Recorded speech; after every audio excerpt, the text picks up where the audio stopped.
Assalamualaikum warahmatullahi wabarakatuh.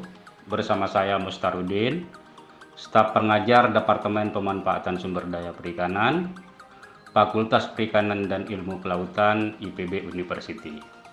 Kali ini kita akan membahas tentang penyediaan air bersih untuk pelabuhan perikanan. Ini salah satu topik dari mata kuliah Teknik Perencanaan Pembangunan dan Pemanfaatan Pelabuhan Perikanan. Baik, air dibutuhkan oleh semua makhluk hidup, termasuk manusia untuk kelangsungan hidup dan aktivitasnya. Pelabuhan perikanan merupakan aktivitas manusia yang banyak membutuhkan air bersih. Air tersebut tersedia di bumi melalui proses alam yang berputar, yang dikenal dengan siklus hidrologi. Secara prinsip, siklus hidrologi terjadi dengan adanya penguapan air dari perairan, tumbuh-tumbuhan, dan media lain yang ada di bumi. Kemudian uap air tersebut mengkondensasi menjadi titik-titik air membentuk awan. Awan tersebut kemudian mengalami presipitasi, turun ke bumi dalam bentuk hujan, hujan es, salju, dan lain-lain.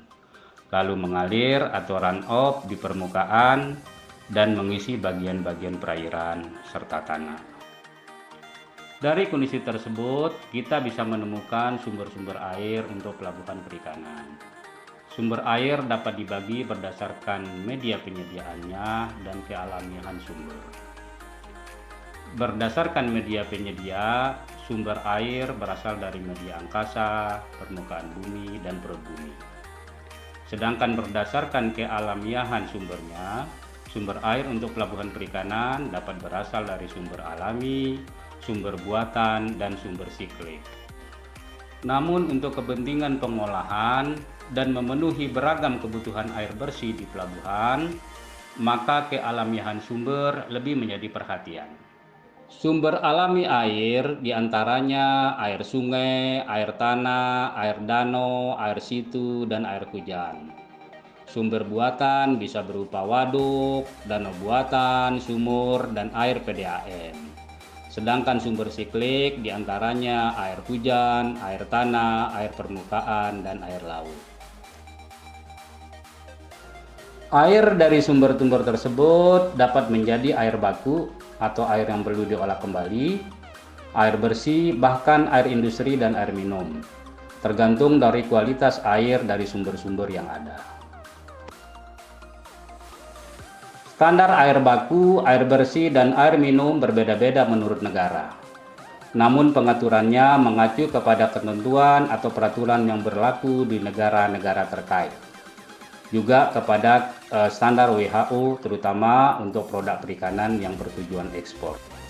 Untuk keperluan pelabuhan perikanan di Indonesia, ketentuan air baku, air bersih, dan air minum mengacu kepada ketentuan Pemerintah Republik Indonesia seperti Peraturan Pemerintah Nomor 82 Tahun 2001 tentang pengelolaan kualitas air dan pengendalian pencemaran air.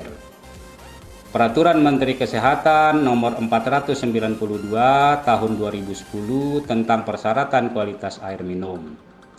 Kemudian yang terkait dengan kesehatan air untuk keperluan higienis di pelabuhan, ada Peraturan Menteri Kesehatan Nomor 32 Tahun 2017 dan masih banyak lagi.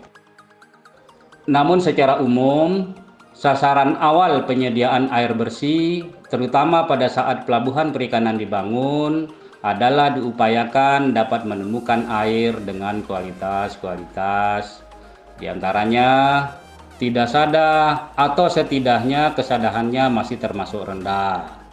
pH-nya netral berkisar 6,5 sampai 8,5. Padatan teralurnya rendah sampai sedang. Suhunya normal plus minus 3 derajat Celcius dengan suhu udara sekitar, serta tidak berbau, tidak berasa, dan tidak berwarna. Parameter yang dianalisis dalam penyediaan air bersih di pelabuhan mencakup parameter kimia, parameter biokimia, parameter fisika terkait dengan sifat-sifat fisik yang ada di air, Dan parameter biologi mencakup keberadaan bahan organik atau mikroorganisme pada air.